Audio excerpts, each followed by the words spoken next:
Hello everyone and welcome back to Murph's Models. Today we're going to do some characters from Tim Burton's Corpse Bride. I really love looking through the artwork, particularly the designs of the character designer, Carlos Granger. Now I've found another page which I find equally interesting, and that has lovely ladies with rather strange hats. A lot of them have hats that have got rather dead birds on top, including this one here, which is really quite weird. These ladies are all from the land of the dead, and today I'm going to concentrate on her.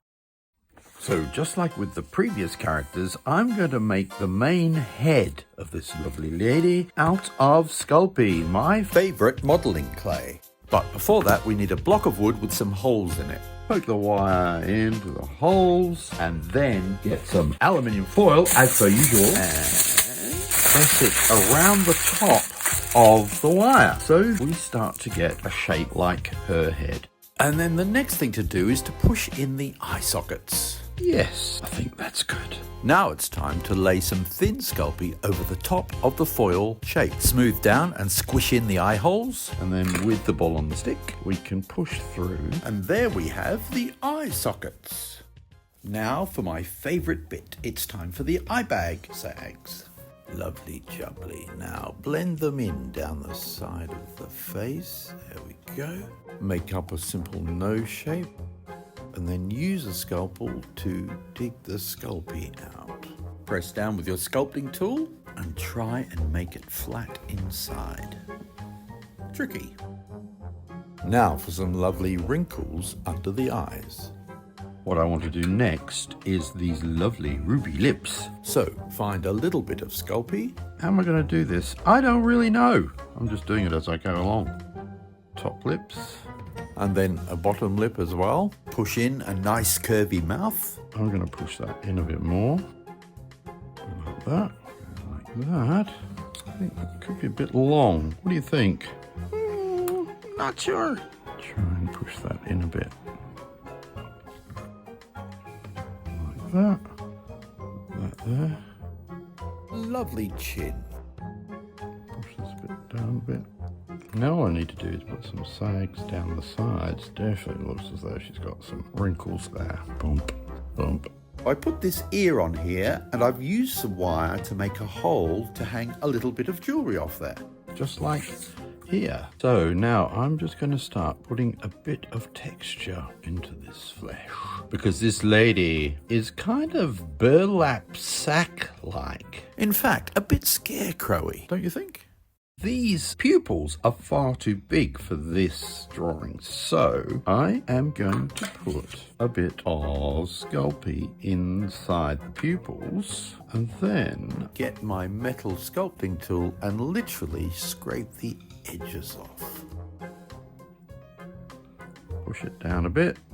I'm going to put one of these really thin paintbrush handles in here to hold it, and now I'm going to press a nail into the front of the eye, but holding this solidly against it so that hopefully between the two I get, it sort of popped out a bit, but you know what I mean. You know where I'm headed. It helps to blend it in with a little bit of water.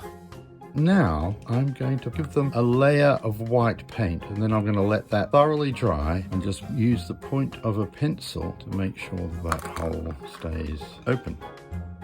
The eyeballs are now nice and dry. I've got some extra fine sandpaper, so I'm just going to sand those edges. There we go. Cool. And now I'll just repaint these eyes white. Now it's time to do the lovely eyelashes. Let's get the wire out and we'll get some tin snips, and I'm just going to cut out some lengths. With the long nose pliers, I'm going to curve 32 wire eyelashes. And here they are. So now I'm going to glue the eyelashes under the eyes. I have already put 8 holes at the bottom of each of the eyelids. Now I'm going to try and poke these in using a pair of tweezers, which I don't often do. I don't know how easy this is going to be. Push that in like that. That's pretty good. And then one more that went on the floor. see if I can find it. Where is it? I can't feel it. Wow. Aha! I found it. There we go. I think that's pretty much it. Good. Okay, I think this is ready to bake. So now it's time to make the hat and the brim of the hat and the top of the hat and whatever that is on top of the hat. It's some sort of bird, I think. Maybe it's a chicken. But anyway, let's get started making the brim. For that, I'm getting a bit of paper To make a pattern. 7 inches across. Fold the paper in half so that you get the same shape on both sides. So something like that probably, and around that way as well. And fold that way. It's wide enough, but it's long enough but not wide enough, so I'm just going to make... Fold that there. Pair of scissors. So that it curves down. And also, it's a good idea. Take that there. And another bit on here. Yeah, looking good. I have drawn the pattern out onto a piece of cardboard, and now it is time to cut it out. Okay, I'm going to cut this out to here. Boom. Okay, now these are creases so that it sits nice and flat at the back, because it's going to be up against a wall at the back. Flat at the back is what we're after. So glue the back piece together. Like that. Now it's time to paint the hat. Good to do the edge as well.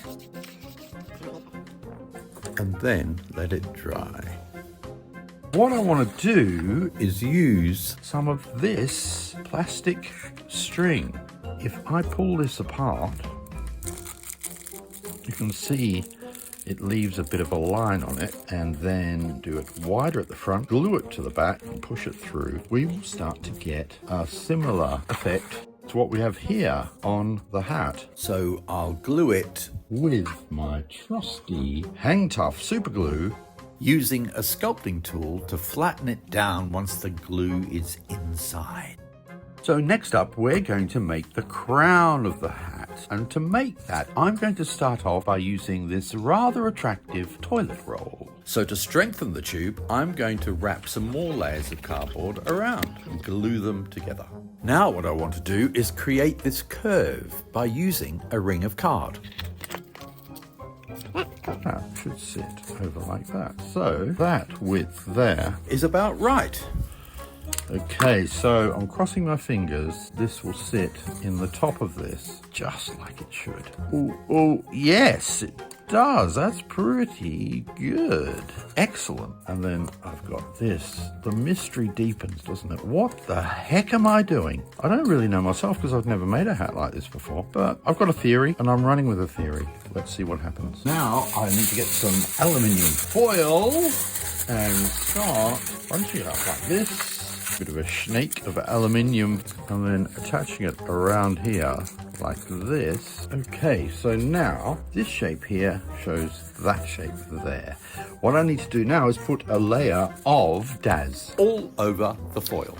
cut the chunk off like that, and now it's a chance to squish this all the way around.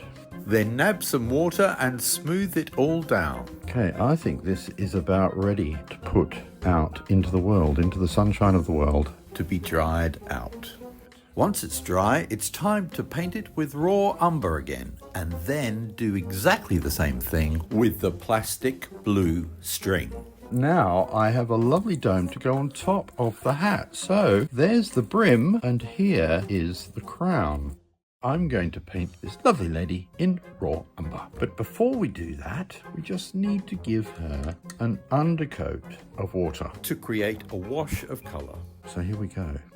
It just highlights, as you can see, all the wrinkles that I've created for this sculpt. Brings all those to the fore and just gives it a basic colour. And now that she's painted, Off she goes to dry in the sun. I think for this particular lady, she's going to be quite blue, which is what a lot of the Land of the Dead characters are. They're quite a somber blue colour. some dark brown into the mouth and the nose. Just want to put a smidgen of purple across the top of the eyelids. Some nice nice pink rouge on her lips because she's, she wants to look at her glamorous best. So, as you can see from this painting here, this area here might be a little bit dark. So what I'm going to do is I've got a little bit of raw umber and a little bit of white here. So I'm going to do a bit of fingerprinting. May seem radical, but I'm going to use my finger just to try and put a little bit more texture onto the flesh. There we go. That's better. That's good. Yeah, just a little bit there. And a little bit of dry brushing as well. There we go. So now it's time to glue in the eyes. Making sure they're looking in the right direction. And then the eyelids at the top need to be glued on. Next up, it's time to glue the hat onto the top of the head, which I flattened and sawn apart. I didn't want to show that because it's a bit gruesome. And pop the hat in place like that. I'm then going to glue this bit here down, and that will sit against the wall. Nice and flat. Next up, I've got to find something for the hair for this lovely lady. And I think I've found something that could be quite appropriate that you would find in your kitchen. Yes, scourers. And guess what? You can get blue ones. I think I'll use one of these to do the hair on the side of the lady. Here we go. I'm peeling off the actual scouring pad.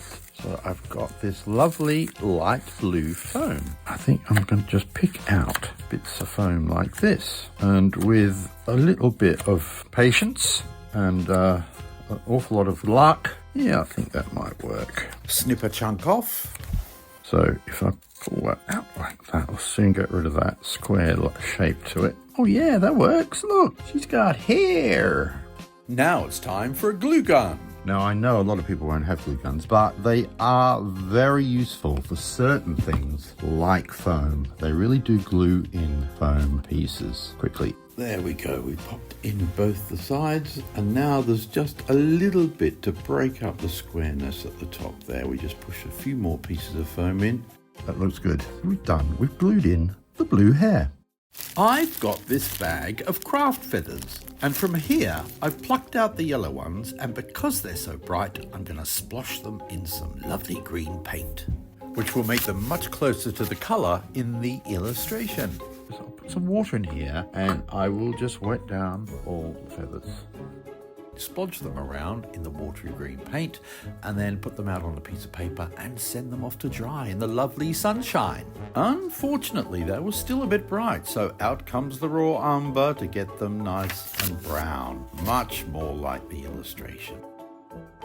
This one is going to be sitting with a nice bend on it. The way to get that nice curve is to have a very thin piece of wire. I've got to be quite careful, quite patient, and quite concentrative, if that's a word. Let's see if this works. I'm going to put that there, like that. And then hold the feather down on the glue until it dries. I've come up with this idea of using a bit of corrugated card stuck on the back of the hat to poke these wired feathers into. And through the magic of iMovie transitions, I've just completed this quite spectacularly strange feathered headdress. So it's time to do the 2 earrings.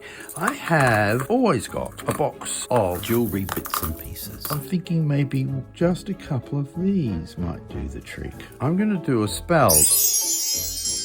And if I pull this part, look, these 2 are no longer attached to the jewellery. So it's simply a matter of curling some nice thin fuse wire to the piece and then snipping it off with the pliers, forming a hook, and then clipping it into the ear. Now it's time for this collar. Form the shape with some Sculpey and then fit it over this wire. Now I'm going to use the same technique as I did for the lovely lady's hair, twisting some plastic string around the collar and then painting some lace with black acrylic paint and bunching it up and sewing it all together like I did with the collar for the lovely lady. So snip off, dab some glue and push it through. There we go, a lovely collar. From looking at the illustration, it looks like the hat's a bit too blue, so let's get some burnt umber on there. And maybe some crimson as well. Whoa, that's very red. That might be a bit too red. I need to water that down a bit, I feel. That's better. This hook is going to sit into the back there. So I'm just going to cut a hole in the back of the hat and put 2 holes there. At last, it's time to glue the crown of the hat onto the brim. Okay, so that's ready to dry. So I've found some lovely crimson ribbon and I've stuck it on one side of the hat, and now I'm going to stick it around the back of the other side. And I made a bit of a bow which goes on this side. And don't forget the ribbons hanging from the hat. So I've got some more ribbon. I'm sealing it with some PVA glue, cutting out those little spikes at the bottom, and then using a peg to fold it together until it dries. There's just one more thing to do. A couple of blobs of glue. Then just push the hook into the back, leave to dry, and she's ready to hang. Oh, hang on, there's something missing from here. It's the chicken. Where the heck has the chicken gone? Well, Here she is, and she'll be the special feature in the next edition of most models. But till then, here's the finished result. Thanks for watching, and if you liked this video, why not click subscribe and indeed give us a like.